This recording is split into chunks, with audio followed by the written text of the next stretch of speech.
What happens when the owner of a fast food chain goes undercover and sees a trainee nearly quit on their first day? Kellen Sutter sat in his office, staring at a spreadsheet that didn't make sense. One of his 5 drive-through restaurants, store 4, had the best location but the worst numbers. Customer satisfaction scores had dropped, turnover was high, and the last district report mentioned low morale. He rubbed his temples. His father built this chain from scratch, and when he passed, Kellen inherited it. Kellen had worked hard to scale it across the state, but now, sitting behind a desk, he felt like he was losing touch with the ground floor. "I need to see it myself," he muttered. 2 days later, Kellen showed up at store 4 in a worn polo shirt, faded jeans, and a fake name tag that read, Kyle. His beard was thicker than usual, and a ball cap shadowed his face. It was a corporate chain, and none of the 5 stores had ever met him in person. He always worked through the district manager, so no one here had any idea who he was. The store manager, a guy named Jared, gave him a quick once-over. "You're the new trainee?" Jared asked, barely making eye contact. "Whatever. We're short-staffed, so don't expect hand-holding." Kellen kept his head down. "Got it." Staff shortage made sense. He overheard someone say one of the cooks quit mid-shift yesterday and 2 cashiers were out sick. The team looked drained. A young woman on headset looked like she hadn't slept in a week. She still smiled at every customer. "Vivian," she introduced herself quietly when Kellen was handed off to her. "I'll show you how to handle the drive-through orders." Vivian was patient and clear, walking him through the screen, the buttons, and how to keep the timing right. Kellen noticed she did more than just her job. She refilled napkins, fixed a broken headset, and helped a crew member calm down after they spilled a drink. "This happens a lot?" Kellen asked. She glanced around. "Yeah, we're doing our best. Some days are harder than others." A few hours in, a nervous teenager with shaky hands joined the line. He was maybe 16. His name tag read Jayden. Vivian smiled at him. "Hey, you'll be fine. Everyone's nervous at first. I have never worked a register," he stammered. "You'll get the hang of it," she said gently, then turned to Kellen. "Watch the window for a sec." Kellen nodded and watched her walk Jayden through how to take an order. He was slow but careful. Then Jared's voice cut through the kitchen. "Are you kidding me?" Everyone froze. Jared stormed over, snatched the headset off Jayden's head, and slammed it on the counter. "You can't even press a few buttons? What are you, stupid?" Jayden's face went pale. He stepped back, eyes wide. Vivian stepped between them. "Jared, he's just learning." "I don't care," Jared snapped. "We don't have time to babysit." Kellen straightened up. His heart pounded. He hadn't planned on stepping in, not yet. But something about the way Jayden looked like he wanted to disappear made Kellen stop cold. Vivian looked at Jared, furious. "You're not helping. You're making it worse." Kellen looked at Jayden, who was shaking. Then he looked at Jared. "Hey," he said, keeping his voice level. "Do you talk to all new hires like that?" Jared turned to him. "Stay out of it, Kyle. You don't know what it's like here." "I know that if someone talked to my kid like that, I'd have a problem," Kellen said. Jared scoffed and walked off. Jayden mumbled, "Sorry," and started to pull off his name tag. "No," Kellen said firmly. "You're not quitting because someone else doesn't know how to lead." Vivian put a hand on Jayden's shoulder. "You're doing fine. Don't let him scare you." Kellen stayed silent after that. He watched the rest of the shift unfold. Vivian quietly kept the team moving. Jayden stayed, but barely spoke. Jared barked orders, rolled his eyes constantly, and disappeared half the time. By the end of the day, Kellen had seen enough. He helped Vivian wipe down the counters. "You do a lot here," he said. She shrugged. "I try. Someone has to." "You ever think about managing?" She laughed once. "Not with Jared around." Kellen didn't smile. "Maybe that'll change." Vivian looked at him, confused. "What?" Kellen pulled off his cap. Then the beard. Then the fake name tag. "My name's Kellen Sutter," he said. "I own this place." Her mouth dropped open. Across the room, Jared froze. Wait, what? Kellen looked straight at him. We need to talk. Jared's voice dropped a full octave. This is a joke, right? Kellen's face didn't change. No, it's not. Vivian stood still, eyes moving between them. The others in the kitchen slowed, sensing something had shifted but not sure what they were witnessing.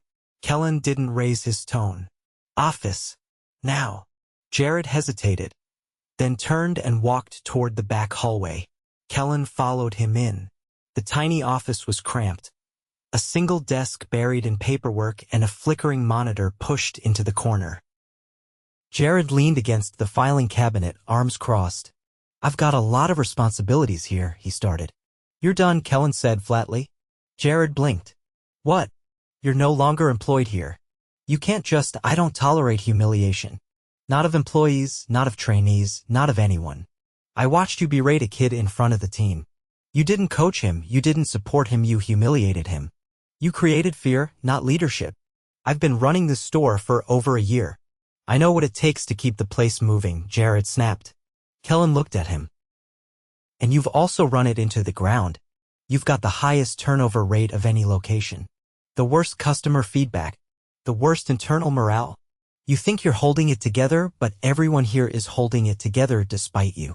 Jared's mouth opened, but nothing came out. Kellen stepped aside. Give your keys to Vivian. Jared muttered something under his breath, then shoved past Kellen, slamming the door behind him. Kellen exhaled slowly and stepped back into the main area. The team had gone quiet. Vivian stood near the drive-thru window, headset hanging loosely around her neck. Kellen walked over and handed her the keys. You're acting manager until we get someone permanent in. Vivian's eyebrows lifted. Wait, what? You've been running this place anyway. I just made it official. She swallowed, clearly overwhelmed. You're not alone, Kellen added. I'm staying here through the week. Vivian nodded once, then turned to the team. We've got orders backed up. Let's stay focused. Kellen watched her take command with a quiet steadiness, no theatrics, just presence. The rush didn't let up. By the time the store closed, it was well past midnight. Kellen helped restock the cooler, then sat on a crate behind the kitchen doors with a half-empty cup of coffee. Vivian joined him, rubbing her shoulder. Do they all end like this? She asked. No, Kellen said. But maybe more should. She looked at him sideways. You really didn't know what it was like here? I had reports, numbers, comments, but nothing compares to living it. She rested her arms on her knees. Jayden's probably not coming back. I'll talk to him, Kellen said. But only if he wants to. Vivian looked down at her hands.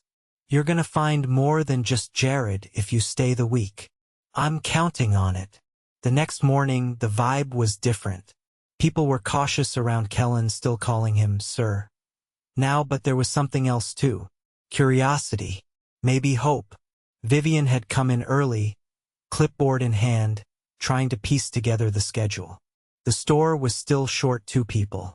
Kellen offered to stay on register until they could bring in someone from another location. Vivian looked over the schedule. We've got a delivery today, truck's never on time. I usually cover unload, but I'll need someone at drive-thru. I'll take the window, Kellen said. Put someone trustworthy on headset. Vivian scanned the kitchen. Tasha's solid. She's been here since last year. Tasha, mid-20s, wore a tie-dye bandana and had a no-nonsense vibe. She nodded when Vivian asked her, then turned to Kellen. You good with speed of service goals, or should I slow it down for you? Kellen smiled faintly. I'll keep up. The morning moved fast. Tasha managed the headset like a pro, rattling off orders while juggling special requests without missing a beat. Kellen kept the window running smoothly, handing out bags and drinks, noticing how many customers seemed surprised to be greeted politely. Mid-shift, a man in his 50s pulled up in a rusted pickup. He had a rough-look oil-stained shirt, cracked hands. He took the bag from Kellen and stared. You new here? Just filling in, Kellen said. The man nodded once. It's cleaner than usual. And people sound less dead. Kellen gave a short laugh. We're working on that. He drove off without another word. Later that afternoon, Kellen stepped into the back to grab inventory numbers. A teenager with sharp eyes and a quiet presence followed him in. Hey, the kid said. You're the owner? Kellen turned. I am. You're Marcos. I'm on prep. Been here 6 months. He leaned against the metal rack. I just wanted to say thanks. For what? For not pretending. Kellen leaned back against the opposite wall. I didn't come here to pretend. I came to understand. Marcos nodded. We used to have good people here. They left. Jared made it impossible. Kellen looked at him. Why'd you stay? Marcos hesitated. I need the job. My brother's in school. I cover rent. Kellen didn't push further. You've got a future here if you want it. Marcos gave a small nod and walked back to the kitchen. The next challenge came when the truck arrived an hour early. Vivian was still on headset. Tasha was prepping backup station. Kellen stepped outside to talk to the delivery driver, who looked annoyed. No one out here to unload? We're short today, Kellen said. I'll help. The driver raised an eyebrow. You? Kellen grabbed the first dolly. They worked quickly, sweat soaking through his shirt by the time the last box was pushed into the freezer. Kellen noticed a stack of shrink-wrapped fries with a torn label. These came like this? Every week, the driver said. I write it down. Doesn't change. Kellen made a note on his phone. Another issue to follow up on. Back inside, Vivian handed him a bottle of water. You didn't have to do that. I did, Kellen said.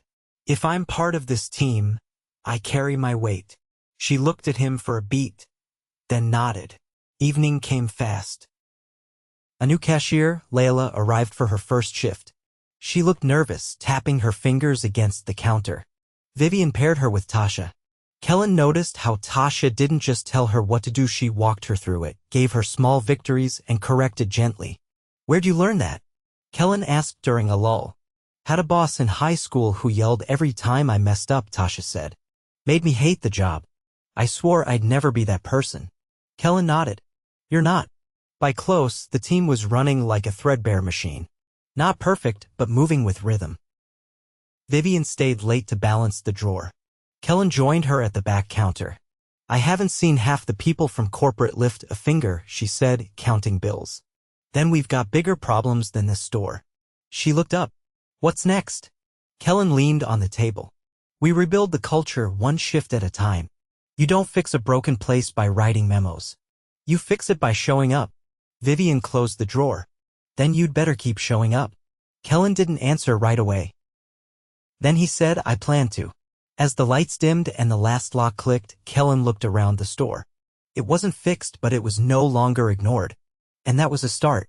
By Thursday morning, word had spread across the store, though no one said it outright. The whispers had quieted, but eyes lingered longer. Some staff still hesitated before speaking to Kellen, unsure where the line was now. Others, like Marcos and Tasha, had started asking direct questions about benefit eligibility, about transfer options, about how complaints were handled at the top. Kellen didn't have all the answers yet, but he kept showing up. He arrived an hour before open and found Vivian already inside, sleeves rolled up, sweeping near the back prep station. She didn't look up right away. When she did, her voice was even. Freezer doors not sealing again. We're losing temp fast. I'll call the vendor. I already did. Left a message yesterday. No callback. Kellen nodded. I'll escalate it. If they don't fix it today, I'll replace the unit. Vivian leaned the broom against the wall. I had a thought about Jayden.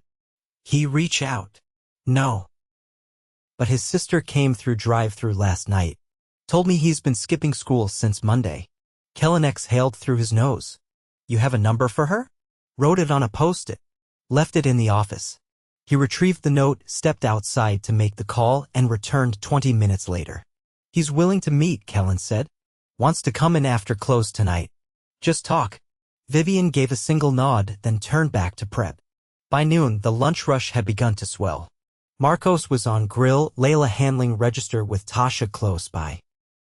Vivian floated between stations, coordinating orders and filling in wherever pressure built. Kellen stayed on bagging, making sure the pace stayed consistent. The system was holding, but barely. At 1:23, a large group of construction workers entered, placing over a dozen separate orders within minutes. The lobby filled with boots and high-vis vests. Layla's face tightened.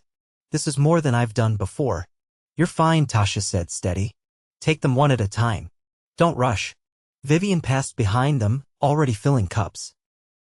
Kellen worked 2 bags at once, calling out names and matching orders. Then, a voice from the dining area rose above the churn. Where's the manager?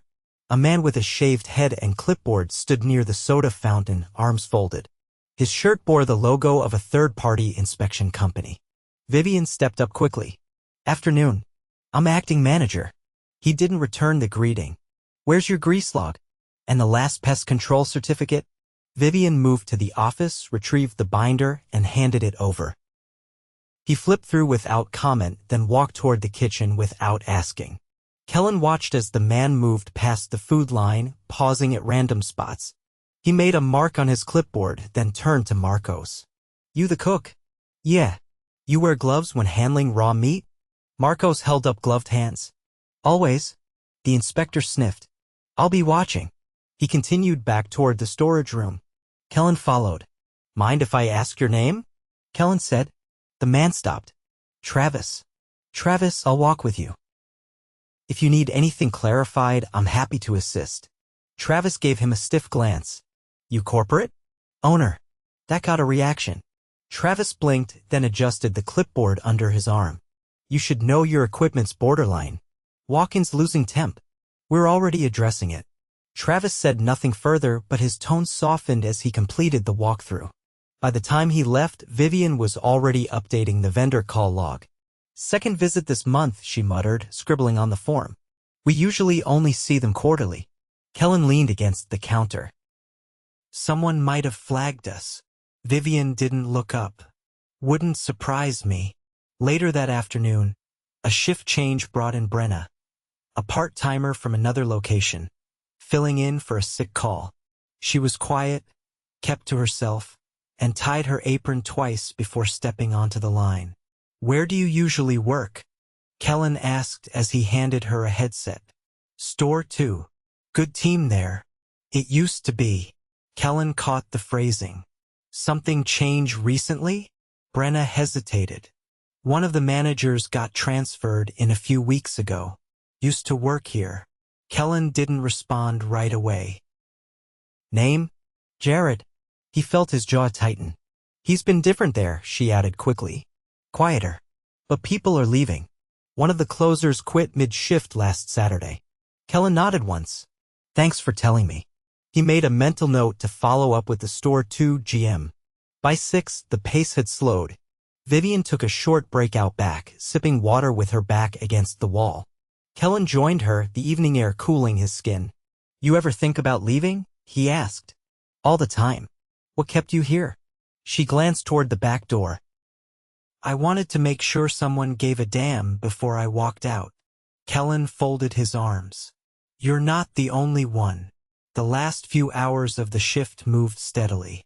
Jayden arrived just after 10, standing in the shadow of the back lot, hands in his hoodie pockets.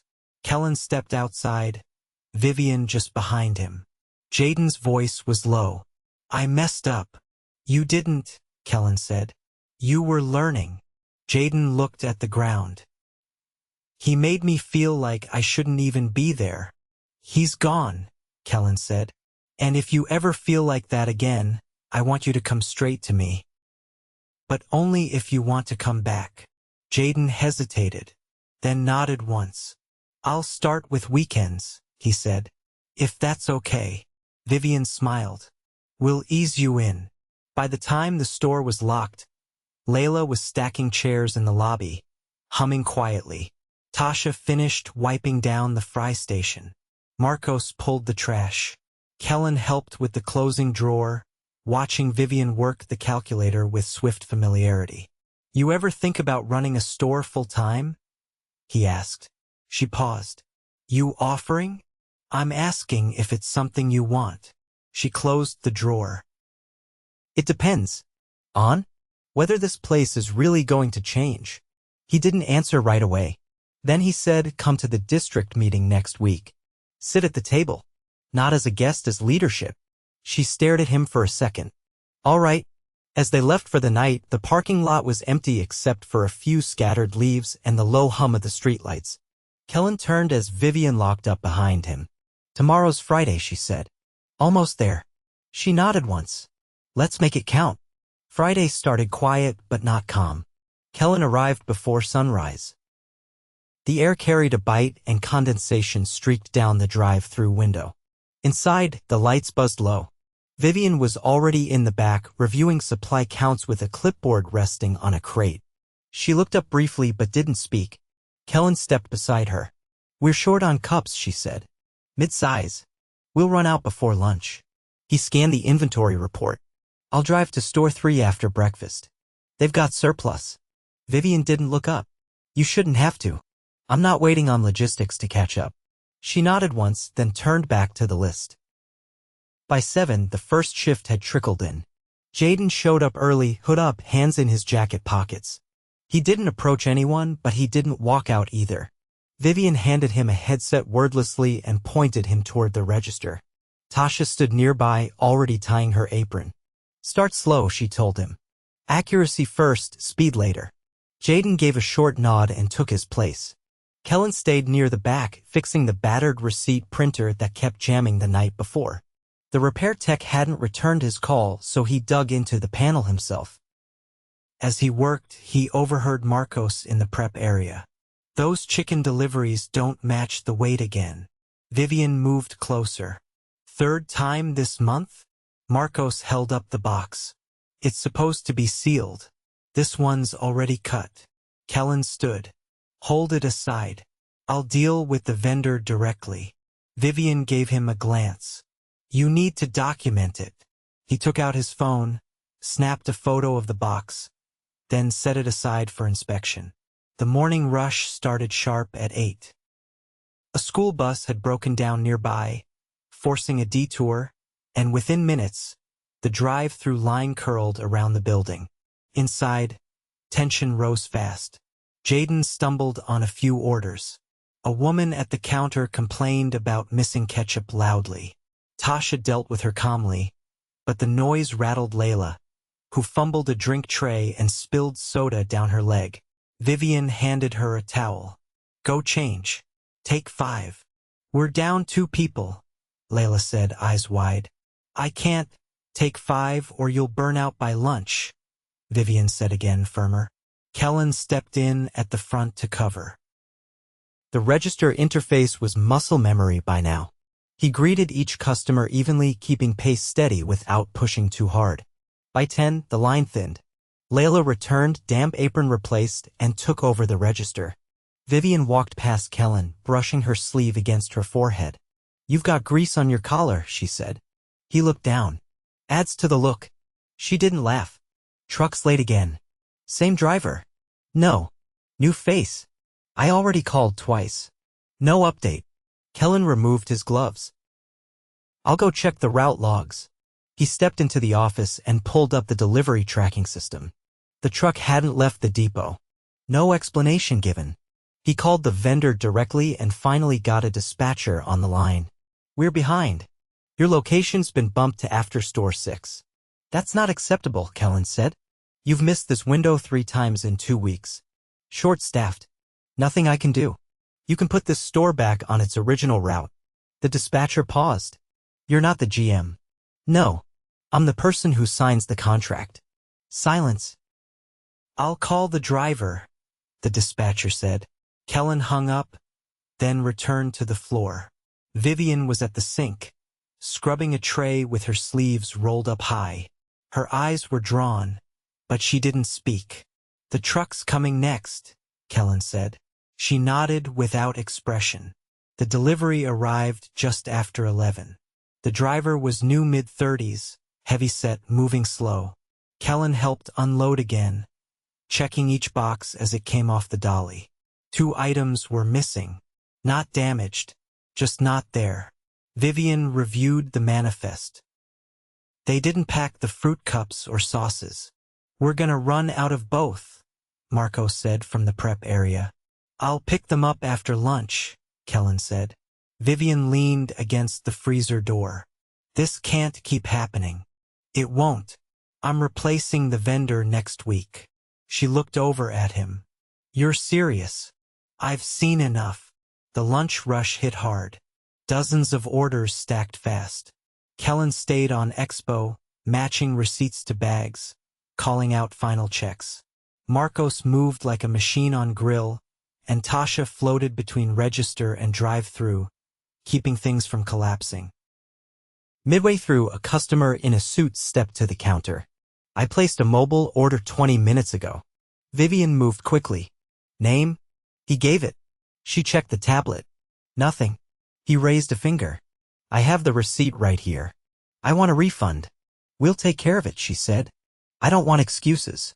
I want accountability. Kellen stepped forward. You'll get both. I'm the owner. The man blinked. Oh. We'll remake your order and refund the charge. And I'll personally follow up with the app team. That's fair, the man said, subdued.